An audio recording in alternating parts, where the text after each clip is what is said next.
hello and welcome. You know, today's workforce appears to be evolving in front of our very eyes. It's like we're part of some mad scientist's experiment that we're all looking at in real time. Employees have got the whip hand now. They seem to be dictating entirely how they want to work, where they want to work, and who they want to work for. So in today's Simply Presents, we're going to be looking at gigification and the future of work. My name is Mark Wright. I'm the founder of Simply Communicate, and today in the studio I'm very pleased to have Rupert Cogden. Hello, Rupert. Hi, Mark. Thanks for having me. Hi, Bob. And also remotely, because of course we have to have someone remotely if we're talking about gigification, is Ollie Henderson from Future Work Life. Hi, Ollie. Good to have you on the show. Hi, good to be here.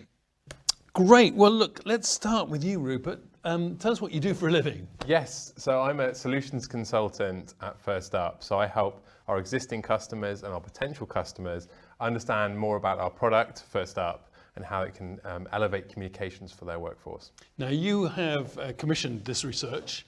Yes. Gigification. What on earth is gigification? That's a great question. So you've probably heard of the gig economy.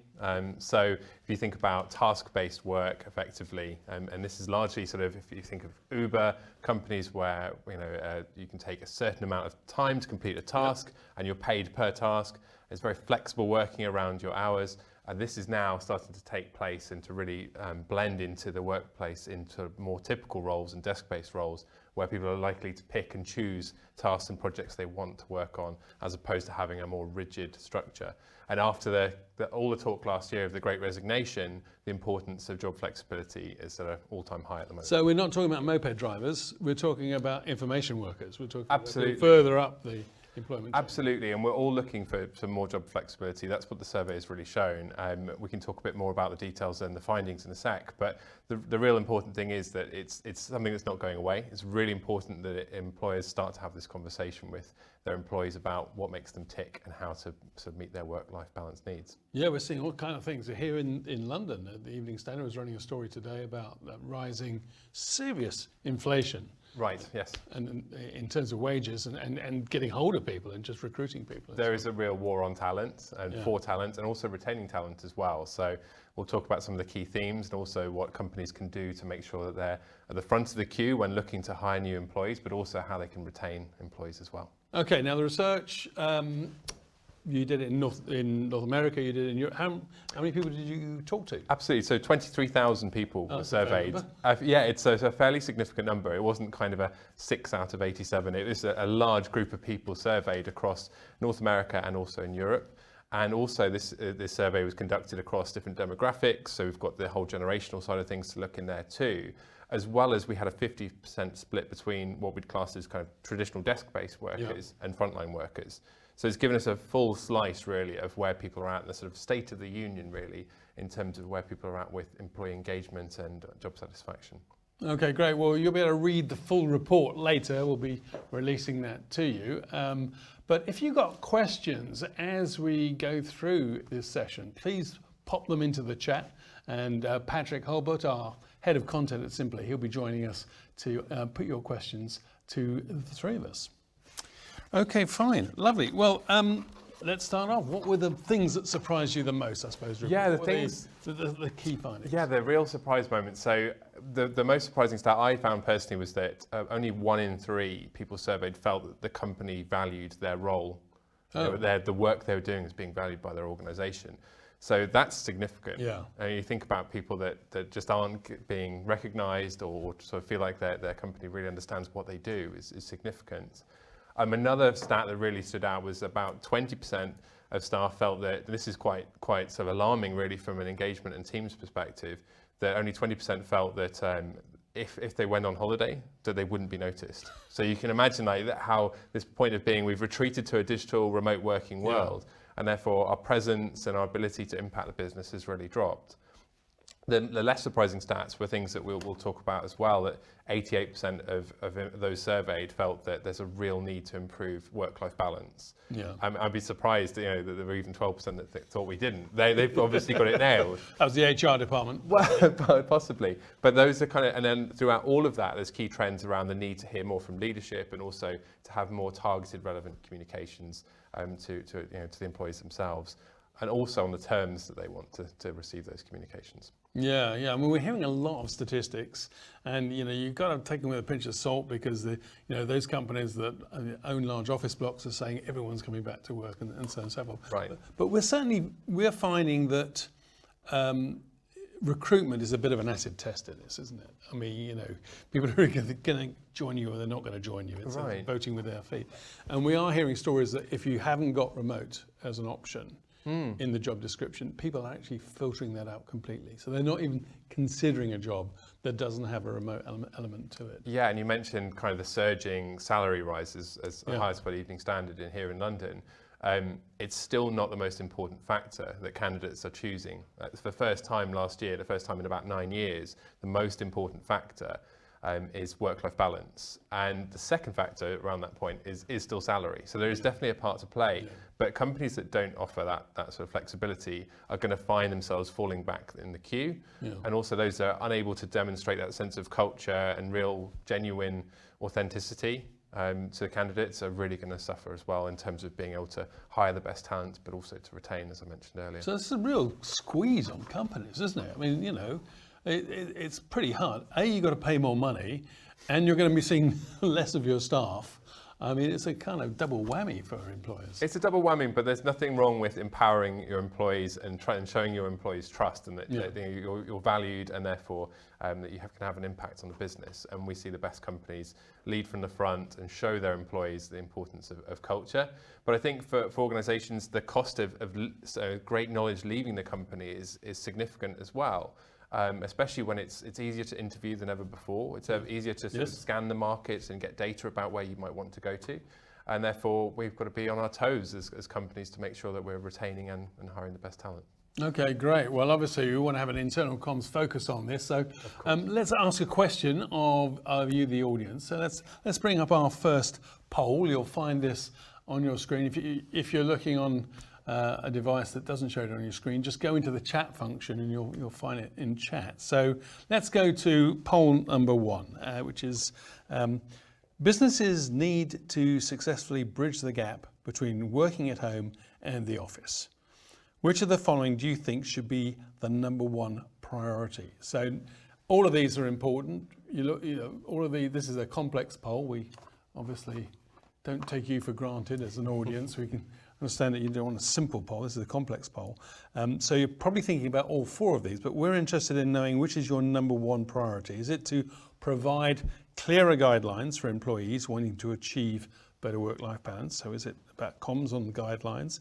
Is it the actual adoption of technology that helps to create a better working environment that's personal to the individuals rather than a one-size-fits-all intranet? Is it about communicating with purpose? Or is it focused on relationships? So if you could, and quite complex question, I know, take your time, but if you'd like to vote for which one of those is going to be your number 1 priority in Q1 of 2022, I'd be really, really interested to see what you're saying. So the answers are already coming up. It's great to do these polls in. It's great to see things coming in real time. Yeah. This is Teams is catching up with the rest of the world. It's got live polling, which is fantastic. Okay, now that's interesting. So in the lead at the moment, 44%, we've got communicate with purpose.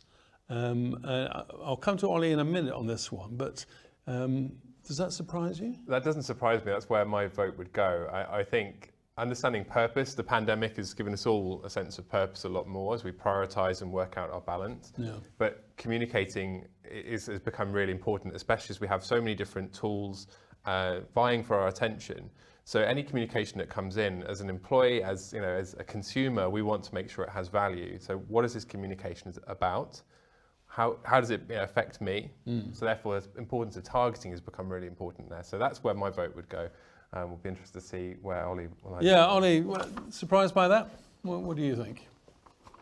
I'm not surprised at all, actually. I think if we step back and consider the dynamics of the way we're working now and how that differs from before.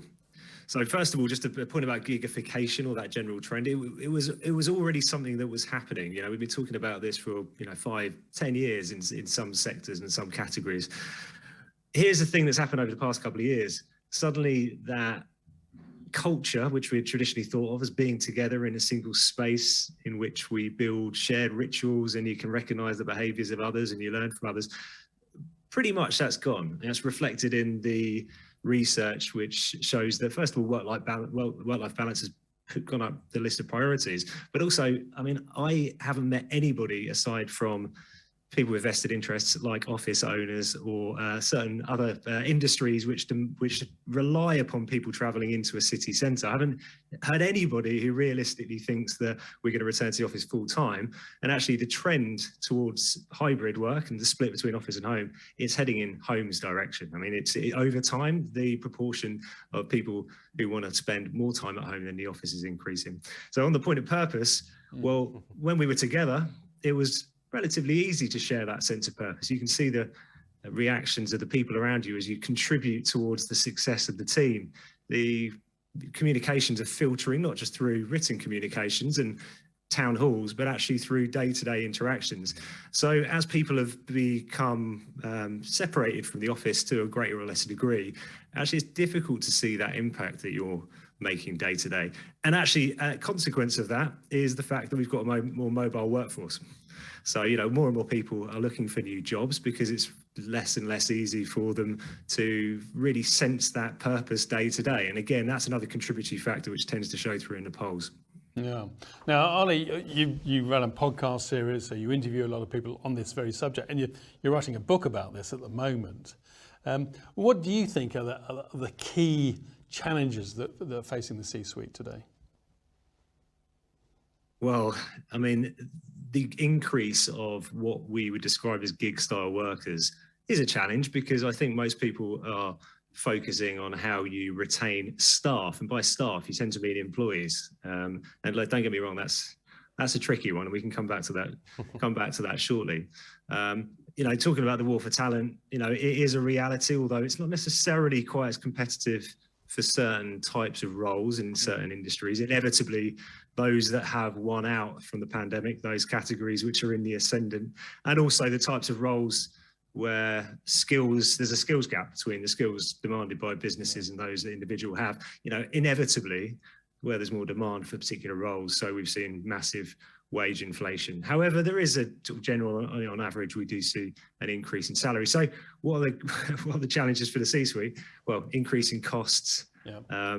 Most of the time for big businesses, perhaps the reality of lower real estate costs haven't yet kicked in. So there's the margins are being squeezed. And the reality is, as you suggested earlier on, it's far more expensive to bring people in and then generate a sense of purpose and then kind of inculcate a sense of culture within an organization. It's much more difficult to bring new people into that than to keep the existing workforce. So the last point I'd say is, there was pent up demand in the market, in the recruitment market because of COVID, partly because many people had just wanted to sit tight and they felt the security of having a full-time role and didn't want to look. And now that's starting to relax a bit. And I think people can see the opportunities out there. And also partly because as we said before, there's just demand for certain types of roles. And I think people's perception about what work is has changed. Work used to be somewhere you went. Now work is something that you do. And unless you feel a sense of purpose and belonging and connection to the work that you're doing, you're going to be much more mobile in terms of your employment. Yeah. One of the phrases that came across in the research, in the report, I quite liked, is that at its core, gigification is about flexibility and freedom for the employee. And I suppose what we have to do now as communicators is to kind of meet them halfway there. both in the systems, the channels we put in, but in the messaging that we do. I mean, how does Firstup react to this? So how does a technology vendor, provider fit into this as a solution? Yeah, and we can talk more about culture. And it's important to sort of realise that culture doesn't come from technology, culture still comes from people. Yeah. We're still in that point now. Where Firstup comes in really is, one of our mottos is meeting people where they are and reaching every worker. And we genuinely mean that, because you can leave people behind, and those that are left behind are naturally the most likely to be disengaged and less productive. So I think where Firstup comes in is being really strong about how we meet people where they are. So that means omni-channel. So that Omni-channel approach. So you're not selling them a portal where they have to go to for comms and the rest of it. Exactly. It's basically a content generator machine that will push it out on the channels that people are already using. Yeah, absolutely. So being able to orchestrate content we do this a lot in our personal lives. We have certain apps and ways of communicating that suit our lifestyle. And you may find just there's a couple of examples. Your leaders might spend more time on, say, Teams or on email, for example, and that's where they need to receive their communications. Software engineers might want to be on Slack, and that's where their day-to-day is, and therefore getting communications out to them is going to be really, really valuable. Same for sales in Salesforce. So meeting people where they are, making sure we can get targeted, relevant communications out to the right people at the right place, on the right area, right channel, is really significant in creating genuine communications that add value to someone's working day. Okay, so hyper-personalization, you claim, is going to be part of the solution. Let's look at the problem in a little bit more depth. Let's have another poll. Let's go to our next poll. Again, if you're having trouble seeing this in the main screen, just go across into the chat and you should find it there. Businesses need to successfully bridge the gap between working at home and at the office. Which of the following do you think should be the number one priority? So is it providing clearer guidelines for employees wanting to achieve a better work-life balance? So is it about communicating guidelines about the new ways of working? Is it about adoption of technology that helps to create a better working environment that's, as we've just described, that's hyper-personalized? Is it about communicating? I'm on the wrong poll, aren't I? We've just done that poll. Apologies. It's moving forward. What do you think is the most important thing in communication is to read the right question, isn't it? That does help. Yeah. Moving forward, what do you think is the most important reason for employees wanting to remain with your business? So this is about sticking with the business. Regular communications from senior leaders, improved company benefits and perks, clearer definition of a work-life balance, or salary increases on a regular basis, and ability to adapt to life requirements, remain permanent, become part-time, increase flexibility through gigging, and so on and so forth. Right, so fairly clear leader that we've got here. Rupert, do you want what's your thoughts on that? Not surprised to see work-life balance. We've spoken about it already. I think it just showed that how in the past companies would look to throw improved company benefits and perks, would kind of throw different features and add-ons at people in the sense that would retain talent, and it's clear that people want something much more meaningful and with purpose. And regular communication from senior leaders, that could also be a low score at the moment because they're not kind of getting the authenticity from their leadership currently, and that's definitely a growth area that we feel we can help a lot of organisations with. Yeah. One thing that in particular that really stood out during the pandemic is the companies with leaders that really thrived in their communications were being engaged with were those that were willing to humanise themselves a bit more. Yes. So short videos explaining what they did at the weekend or what they're working on. Just bringing the leadership team and the company closer to individuals at home, it sort of went a long way. So there's a lot that can be done on there, but I'm not surprised to see work-life balance on there. We know it's a situation, and I think platforms that can help deliver a better work-life balance, if you can make me more productive as an employee and save me time, then I've got more time to focus on things like culture and also the communications that are being put out by communications teams on a regular basis. Some that might be being missed because we're also focused on getting from point A to point B. Yeah. Ollie, what do you think about that? Work-life balance, communicating that, is that the most important thing? Good question. Multifaceted. I would question what people mean by work-life balance, actually, because I think it means a lot of different things to lots of different people. I think what you will find, and certainly this is based on the research I've done, I've spoken to hundreds of people, spent thousands of hours looking at this over the past couple of years. Yeah. I am, as he said, writing a book about the phenomenons which are driving to change a relationship between work and life, and also people's increasing propensity to want to kind of go it alone as a freelancer contractor. It's very much around this area. And I think the problem with the work-life balance, I mean, I don't love the phrase work-life balance despite its wide use, because I think in many cases, and this is based on the research I've done, I think the problem is it suggests in this context people simply wanting to reduce the impact of work on their overall life, which isn't a problem. I mean, I completely understand that. The question is, from a business's perspective, is how you can integrate work as a positive part of somebody's life rather than something they want to trade off against the things which they would view positively. And I think it's impossible for any single line of communication or any single piece of technology to deliver that. I think, and in terms of sort of helping people understand how to live a better work-life balance, again, I think it's quite tricky to actually implement a training program, for example, within an organization on that, because it means so many things to different people. And I think, frankly, there's two things I'd mention. One is the overall theme that we're talking about, which essentially is people becoming slightly more independent and autonomous in the way that they think about work. And I would say, as an extension of that, what companies need to be doing is giving people the autonomy to design the way that they work. That's the flexibility that we've talked about already. And part of that is allowing them the time to do that. Yeah, part of it is providing some resources, some coaching to be able to understand the best way of doing it. But I do worry about a top-down approach to training people in work-life balance. I suspect that ultimately the fact that they're viewing work in a negative context, actually it wouldn't necessarily be helped with the company steering the way that they design their work lives.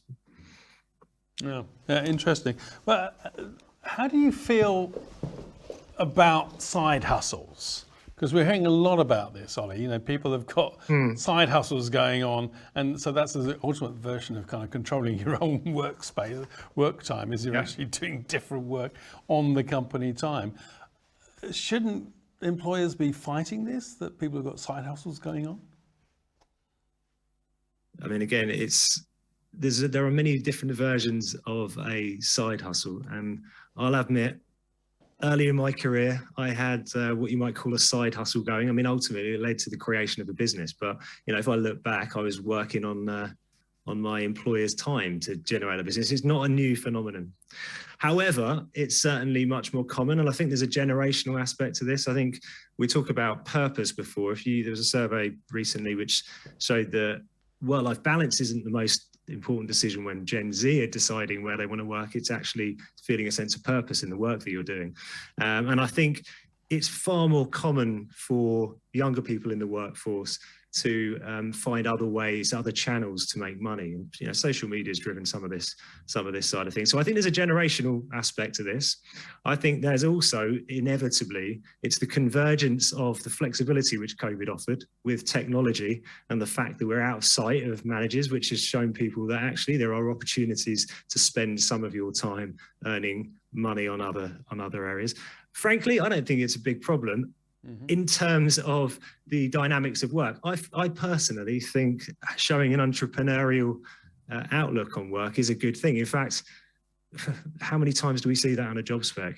What do you want? What characteristics do we want in a job role? We want an entrepreneurial spirit. Well, what does that actually mean? That means often, taking the reins to trying to actually make things happen. And it could be within a work environment, but often it means getting things going that you're passionate about and potentially earning money on the side. So the problem comes when we deny its existence and we put these punitive clauses within contracts which stop people doing it. And then you create this sort of duplicitous environment where people are trying to hide the things that they're doing. I think ultimately, like many things, it comes down to trust. Allowing people autonomy is about trust. Allowing people the opportunity to be using some of their time to follow their own pursuits is a good idea as well. I think fundamentally, it can be a challenge. I'm not going to pretend that people should be going out there and breaking the terms of their contract in order to spend work time doing things on their own. But it is a reality. So the question, which I'm sure we'll explore now, is how should companies actually facilitate it? Should they facilitate it? Should they simply allow it? And how does it change company culture? And I think that it can change company culture for the good, but it won't change company culture for the good if we're in denial.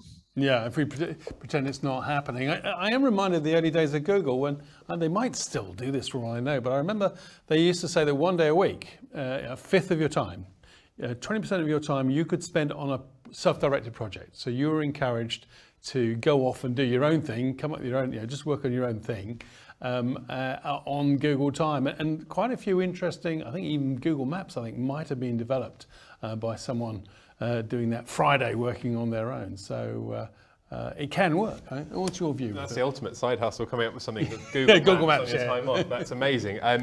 I think it's another term I'm going to throw into there. Sorry, but a lot of jargon, but I've been reading up on this. Is about job crafting. Okay, so this job crafting. And Ollie was alluding to this really about having that conversation about your role and also shaping things around your work-life situation.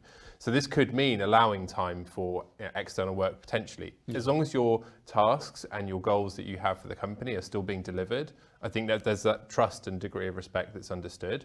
So having a human conversation with management and working out, this is how to get the best out of me, this is what will keep me motivated and therefore will help you, is incredibly important. And if that does mean sort of carving out some certain time or different working hours, whatever that thing is, I think it's important to have that conversation, because if we have passions outside of work, they're still going to be there, and we'll still, and we don't want them to distract with what we're trying to deliver for our main gig. Yeah.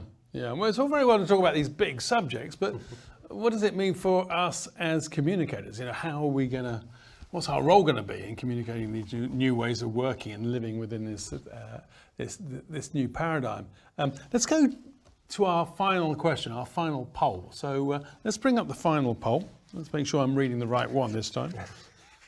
How do you think employers can ensure their workers are able to work in the same way, regardless of their location, whether they're permanent, part-time, or gigging? Now, this is a hugely difficult question for communicators, isn't it? Because what we have is we have some of us coming back to the office, working in classic meeting rooms. We've got the screen up on the wall. We've got other people working from home. Yep. They're just a face up in there.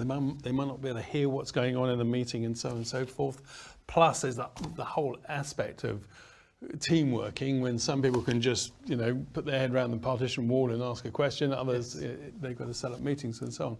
So here are the four options: better technology and training for IT support, better line manager comms, personalization of content, or an IC strategy that takes into account differing work environments.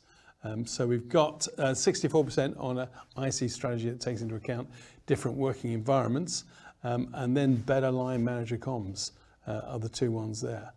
I think what would be interesting is to ask people who of our viewers have got an IC strategy that takes into account different working environments. Because it's unsurprising to see an internal comms crowd go for that, which is great to see as well. I think that's really important, that strategy, and how we convert all of this theory into something that is about retention, to something that affects our comms. And I can give sort of three examples of how companies can really sort of combat this. And one is onboarding strategy. So how quickly can we get people up to speed and make them feel part of the company? Yes. And that's a culture thing, isn't it? You want to feel like you belong and you have a sense of purpose straight away, and that you've got the things like the tools and apps that you need to do your job straight from the get-go. Second is that point about making things easier for leaders to reach the employees, making the centre closest to the employees.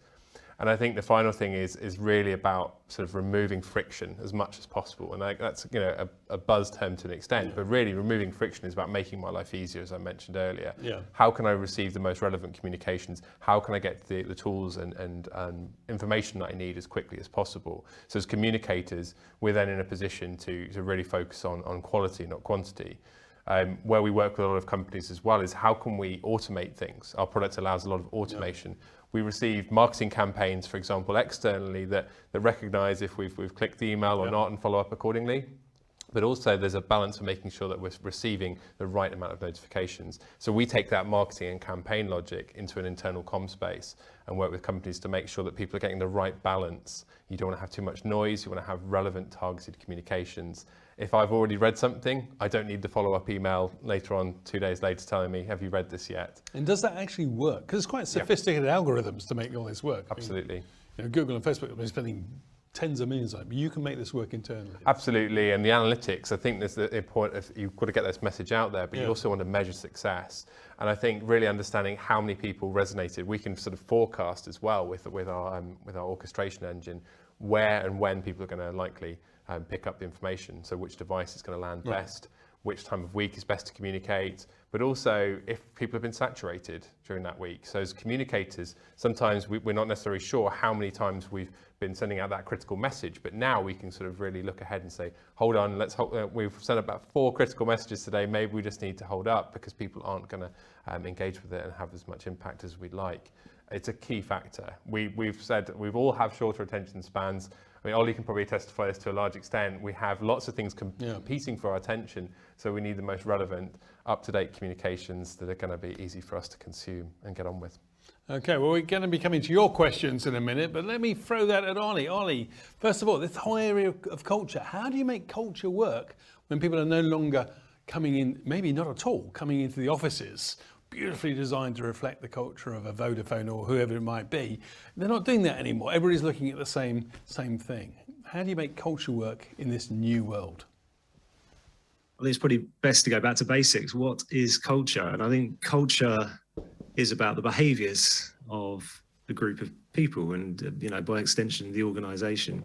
And I think there's certain key characteristics of a strong culture and a communication strategy within that. And that's setting clear expectations so people understand what's expected of them. And that's just as true of a contingent workforce, a flexible workforce, as it is for full-time employees. It's then backing that up with hiring based on those behaviours. So, of course, we are hiring for certain types of skills, but we want people to buy into the way that we want to act collectively, and then feeding that back to people. Again, two-way communication. This sounds like basic stuff, but I think often this is very much the case for contractors and freelancers. I think sometimes they can feel separate from the rest of the organisation because they don't have that opportunity to onboard. That onboarding time is often far shorter. So what you have to ensure is that you communicate expectations around culture, that there's a two-way communication of feedback, that the recognition of the great work that they do and of excellence is just as pronounced as if it would be a full-time employee. So these are the types of definitive, actionable tasks that we can take as leaders and as communicators to make sure that this culture isn't just a place. Again, it's not about where you are, it's about the feeling collectively about what you're looking to achieve and the purpose of the organisation. So, the simple way of putting it is actions speak louder than words. I think that's the key thing to take away. Yeah, actions speak louder than words. Well, we've got with us Patrick Hulbert, our head of content, talking about words. What sort of questions have we got coming in, Patrick? Hello, everyone. We have a couple. The first is from Mark, and it's really, really pertinent around onboarding. Of course, it's such an important aspect, more than ever, in this digital age. So he has asked, how are you seeing employers adjust their onboarding process so that new hires and students new to the workplace still pick up the company culture while working from home? Brilliant, great question. Thanks, Mark. So I think there's even a step before onboarding. So let's talk even about pre-boarding. So how can you get information when people are at their most interested when they're about to start a new role? And usually it peaks about a week before you start your new role. You're really excited, you just want your sponge and you want to consume information. I think there's a lot companies can do to start that process as soon as possible and really get people to be introduced to their line manager or their team in advance, rather than sort of have the pressure of it all in one day one where you've got to suddenly meet everyone, learn the company strategy, consume all the policies. I think if you can ease people in and show sort of genuine pre-boarding in there, that's a great way to get people off to a flying start. And if we talk about how Gigification is meant to look at short-term task-based work, that speed of how quickly you can get people to understand the culture, the role that they're partaking in, is incredibly important in that. So I'd say aim for pre-boarding if you can. No reason why you couldn't have a Yammer channel for the new intake, or particularly if you're a large organisation where you've got 20, 30 people joining every month, or whatever it might be. Absolutely. You can have a cohort channel where they can chat amongst themselves. Yeah, and also I mentioned campaign logic as well earlier. So we have the ability in the platform to identify, say, users that have joined in the last 30 days, for example. Yeah. And then if you can have a tailored onboarding plan for them. So they receive, you don't want to inundate people with that point about saturation, but once a week there could be, here's 5 things on your checklist to work on. And that could be sort of a drip campaign effectively that recognises anyone that's joined in the last 30 days, and therefore, as well as having kind of a cohort, they can kind of get information that helps them to complete their job. Maybe encourage them to take part on certain channels and to Absolutely. You're looking for those. Absolutely, Mark. You're looking for those nudges, aren't you? Yeah. Sometimes saying, like, is it okay? Am I allowed to do this? Yeah. Have you thought about joining this group? You know, you're based in this location. Maybe you should join a similar sort of subject of people. Or it could be an area. It could be. We've noticed that you're a cyclist, or whatever. Wherever the data can go, it's incredible. So I think giving people prompts that can genuinely help them get started carries a long way. And we all remember good onboarding experiences, and we also remember bad onboarding experiences. This has a long-term effect on our love for the company, essentially. Yeah. Ollie, what do you think about this? People, new joiners, how can you use in this new world? Well, yeah, no, it's a really important one, isn't it? I'm going to borrow some insights from Glenn Elliott. So I do some work with Tenzing, a private equity firm, as a subject specialist on the future work. And Glenn's our entrepreneur in residence, and he's got some really interesting practical ideas on this. And I'll run you through the top 5. First of all, I mean, look, as we said, pre-boarding is important, but a really clear plan for the first couple of weeks is a great place to start. You know, when you walk into a new organisation, or perhaps in this case, not necessarily walk in, but sign in or log in to the call, it can seem a little bewildering. We don't know the individuals, we don't know the processes and the practices. So a really clear plan for the first couple of weeks. Here's another thing I referenced it before. Teaching somebody what their role is within this big operation. What's the context of the work that they're doing? How's that going to contribute to the rest of the members of their team and ultimately to the success of the organisation? Here's a practical one. Assigning a buddy. I mean, the buddy systems, it's a good idea. I think in this case, assigning a buddy outside of your team or your manager is a good one. So actually, that's then becomes less about the day-to-day work, and it becomes more about culture. Trying to understand, how this organisation works. And a couple of last things, and this is around sort of crowdsourcing information. A great way to quickly onboard a new starter is to crowdsource ideas from other new starters. So, perhaps the last 10 people who joined the organisation, what was their experience? What do they wish they could have known when they started? And the final thing, a list of terms and jargon. Every company has its own language, and it can be difficult to understand that. And how many times have we sat in that meeting and thought, I'm not quite sure what they're saying, but I don't want to embarrass myself. So again, crowdsourcing some of that internal jargon, which is just an inevitability of work life, is a good place to start. Yeah. Can I just throw that back to you? Knowledge management, things like that, acronyms that come up. We know that Microsoft have got this AI systems that they're developing, whereby you just run your cursor over a particular word and it'll pop up Wikipedia-like and tell you what it is. Those kind of developments and advances in AI and in knowledge management, will they get them in Firstup as well? Or are you a walled garden? No, not at all. We work with some of the largest organisations in the world, and they're often Microsoft houses or Google houses and so on. I think there's a point about integration. Yeah. That it's really important to allow people to get access to the tools they use on a regular basis and pull that information in. So there's no reason why you couldn't have, say, an acronym directory, for example, and you could go into the app and search what is this TLA, which we also say is a 3-letter acronym. So I've just put another one in there. Yeah. But you could use that and use a command essentially to send out and pull through, what does this mean? And therefore it will come back with a sort of series of dictionary references essentially for those acronyms. I think it's a huge point from Ollie that we assume there's a lot of assumed language and knowledge that we have when people join. We just expect them to understand our terminology, and therefore an acronym diary is a great way of doing that, of delivering a better onboarding experience of understanding the words we use and why. We also have another question from Amy, so thank you ever so much, Amy, for getting in touch, and it might be one that we can probably direct to Ollie first. Sure. So it is effectively, what do you do to communicate to a workforce who aren't technology led? So what suggestions do you have, Ollie, on this? Technology-led in what context? So as in not a technical background or not using... I think we're going to have to, unless Amy replies quickly, we'll have to infer. I think... Amy can come in and tell us. Yes. Come off mute, Amy, you can contribute yourself. Don't have access. There we go. All right. So if we don't have access to things like instant messaging, for example, yeah.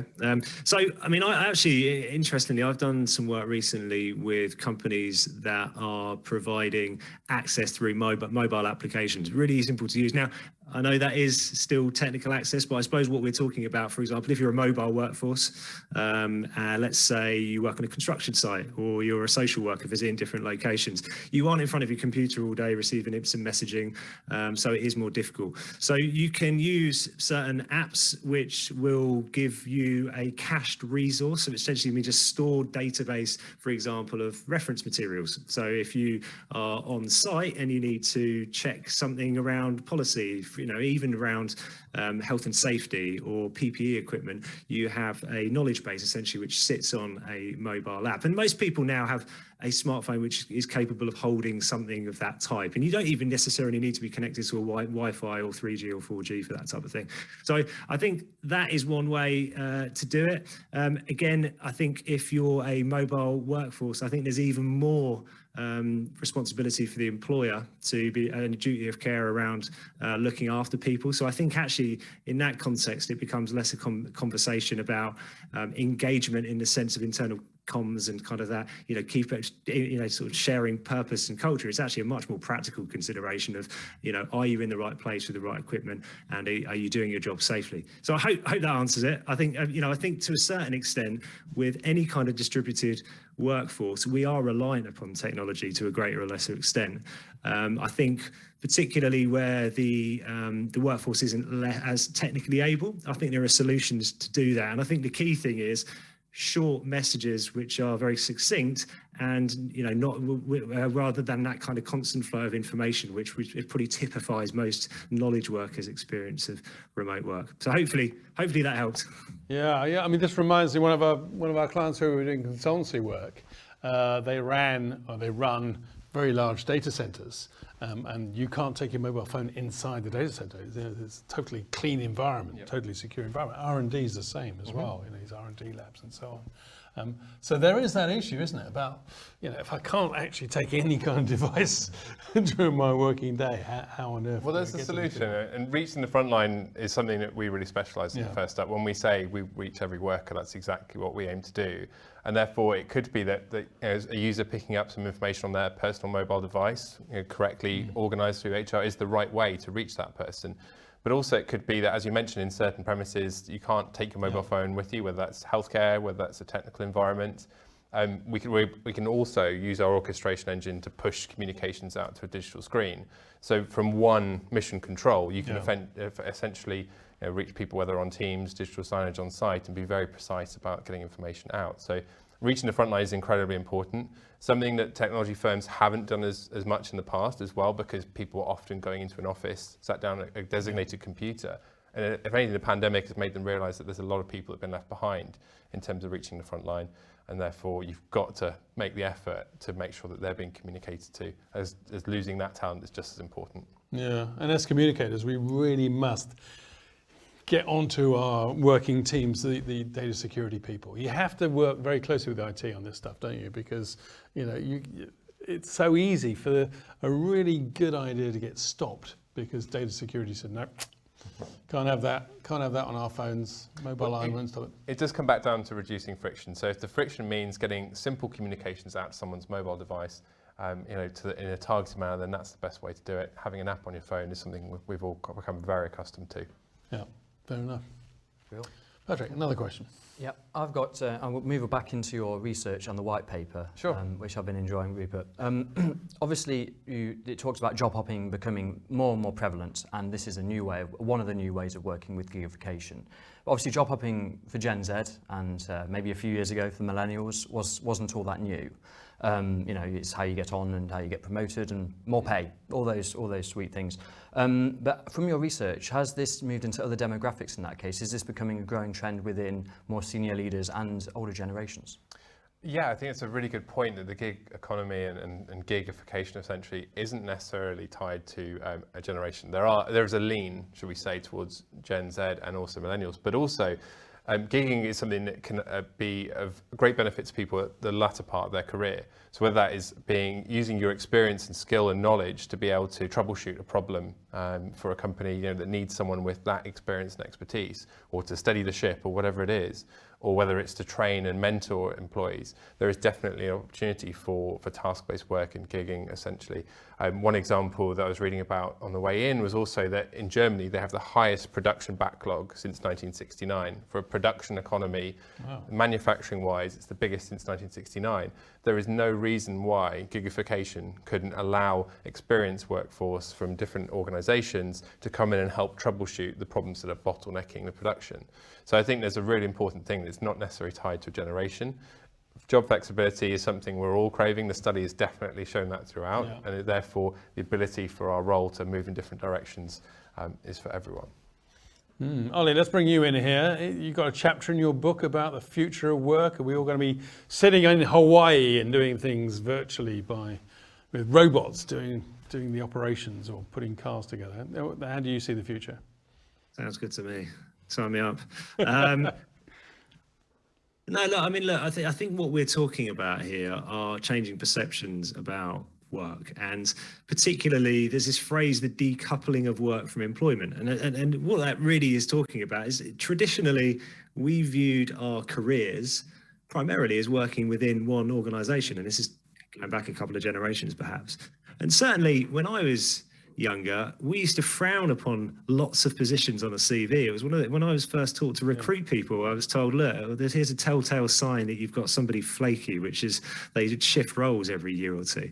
But I think what's been shown are, well, a couple of things. First of all, is that dynamic we talked about earlier, which I think people generally are more mobile in many different ways. It's not just about where we're working, but the way we want to work.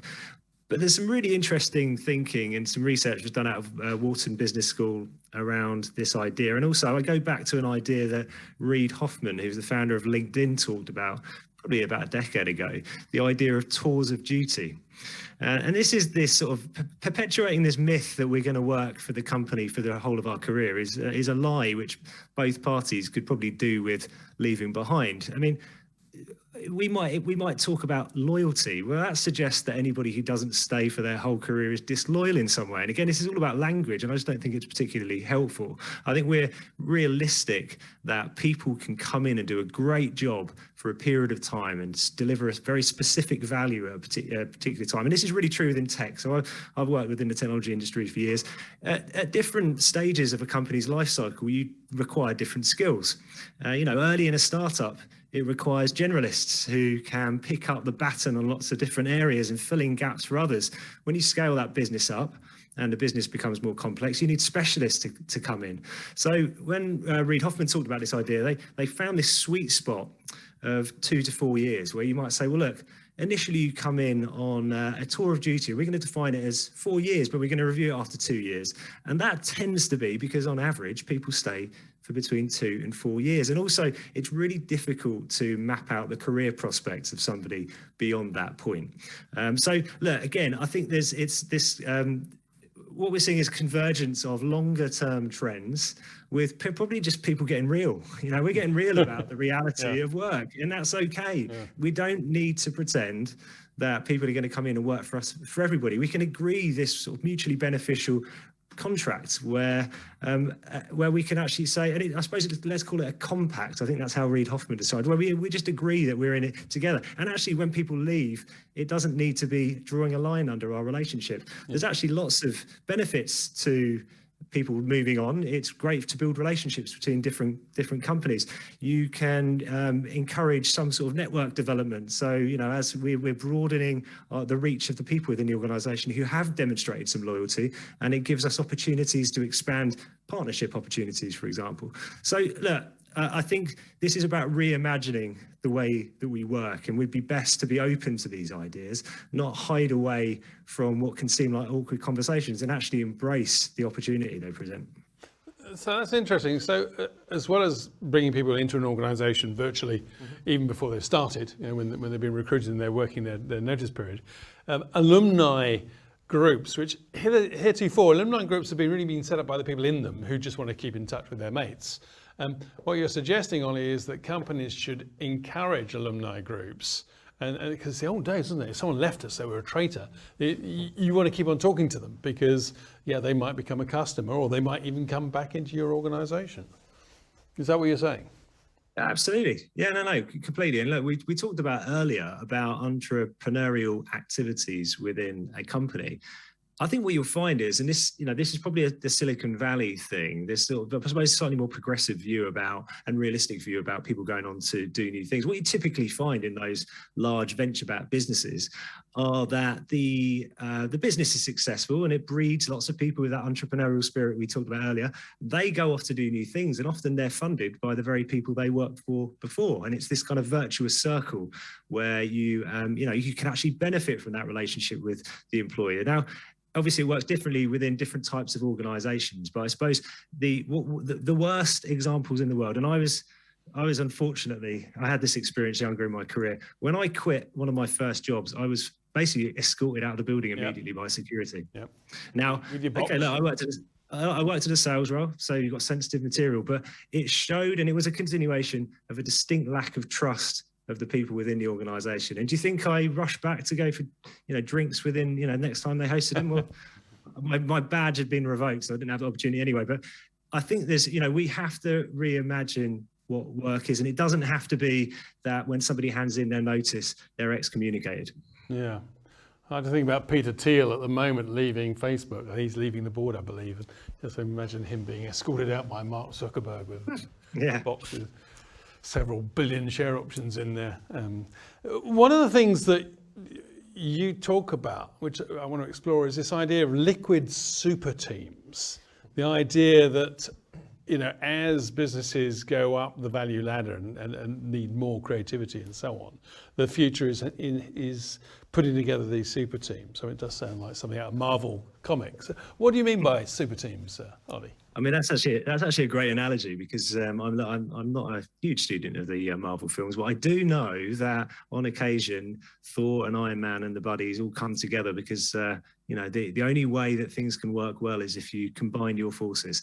And I'm borrowing the term from somebody else. Liquid super teams is a term which was derived from a writer called Packy McCormick. But essentially, we're talking about this dynamic that what we're seeing in the flexible workforce, there's a few dynamics. Well, for a start, let's flip it around and say, if you're an organization, how do you access contingent workers, highly skilled knowledge workers, in order to be able to come in and do, an excellent job for you? Well, you can now access them via marketplaces. So, if you find a developer, you're something like TopTal, or if you're looking for consultants, something like Talmix. But what you're increasingly finding is these collectives of these groups of people from similar backgrounds who are combining together to be able to essentially come in and work coherently together and get up to speed very, very quickly on a project because they've worked together before and they've got complementary skills. And I think we're going to see more of this. I think when you go out to market, sometimes the challenge, as we talked about before, is onboarding someone into the team culture. Now, the reality is, particularly around technology problems within organizations, you've often got an issue which needs solving. And once that issue's been solved, it doesn't go away, it needs maintaining. But again, it requires different skills. And what I've seen in the markets within different groups of people, and I've seen it with marketers, for example, who come together, and you've got a specialist in digital marketing, a specialist in search, a specialist within email marketing, and you can bring them in, you can drop them in for a period of time. They can even help upskill the members of your team, because again, we can probably do another event about the gap between skills required by organizations and those that they have. But we can drop these people in. They're highly skilled. They don't need loads of onboarding in terms of understanding the solutions, because they've been through it before and seen it before. But most importantly, they've been through it together.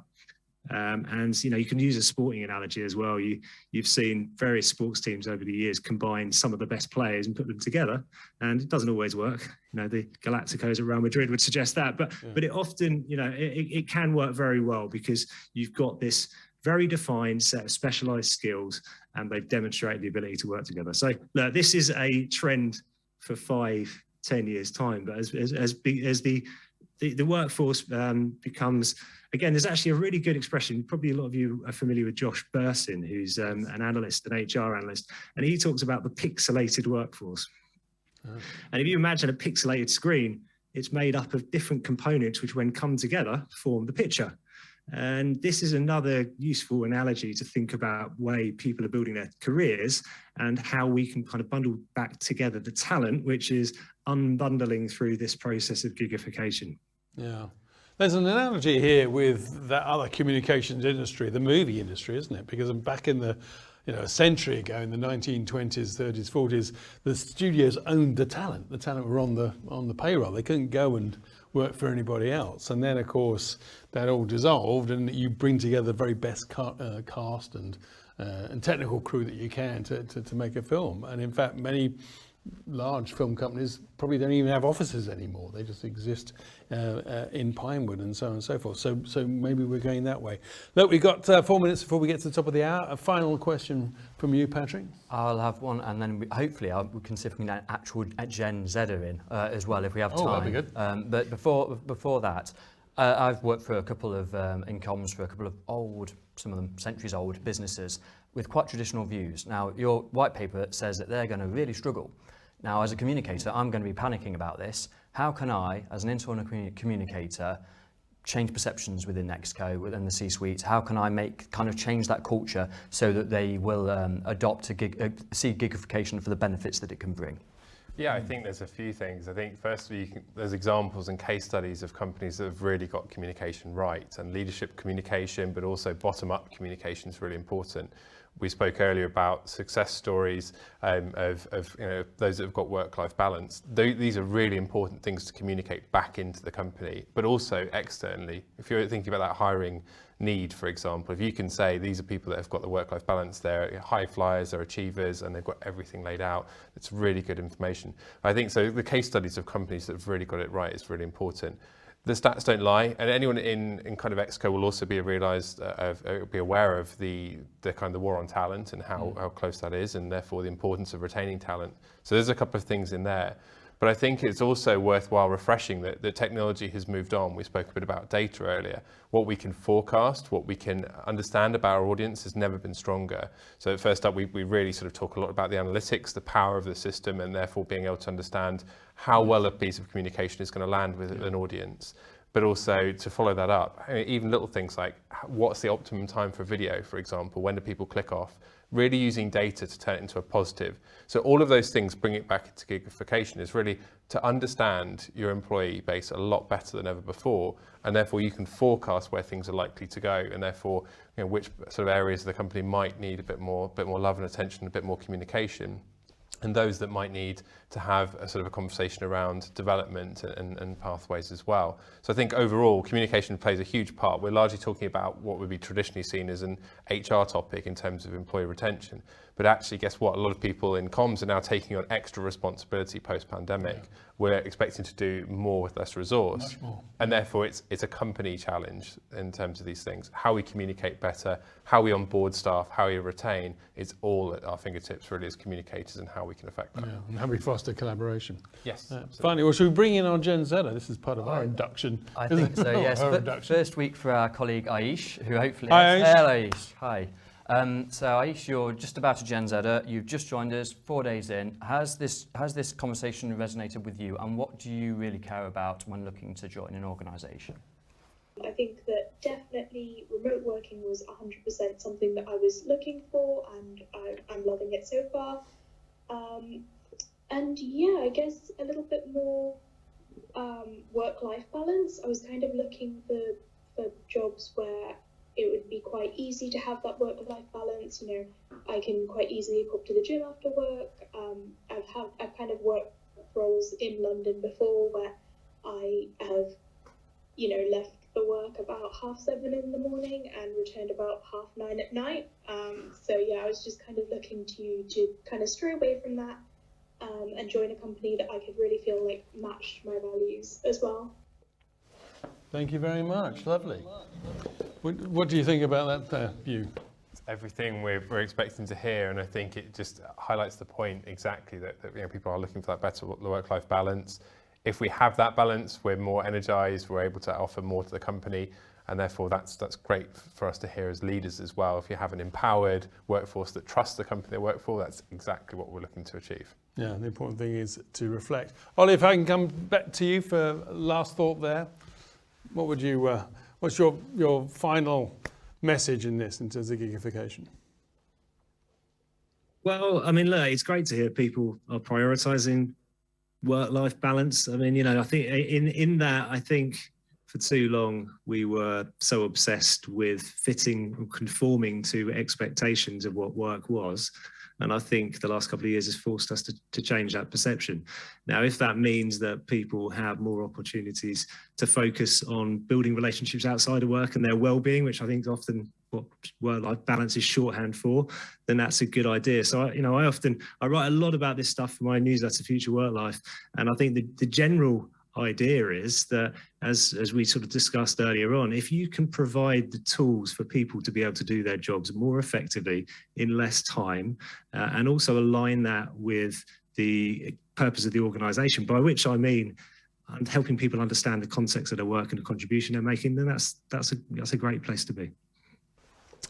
Ollie, thank you very much, and thank you very much for joining us today. Rupert, equally thank you to you. Where can people get the report? Head straight to firstup.io and also find out, absolutely, firstup.io, find out more information on there. Also, have a look at how we prioritise every worker. So we put genuinely about sort of putting employees first to raise businesses up, and that's why we're called Firstup. There's some great case studies on there as well, and of course the white paper that you've been also having a good look at as well. Great, lovely, fantastic. Well, look, our next event, we've got March 24th with Fresh. 11th of April, we're going behind the firewall with Biffa. That'll be an interesting one. And then we're back to face, aren't we? We are. It's our big flagship, Mark, Simply IC, on the 16th and 17th of May. And we'll look forward to seeing people in person. Yeah, absolutely. We're looking forward to seeing you all then. But in the meantime, thank you very much for joining us today, and whatever type of organisation you're working in, whether you're remote, whether you're in the office, just carry on simply communicating. Thank you very much for joining us today, and goodbye.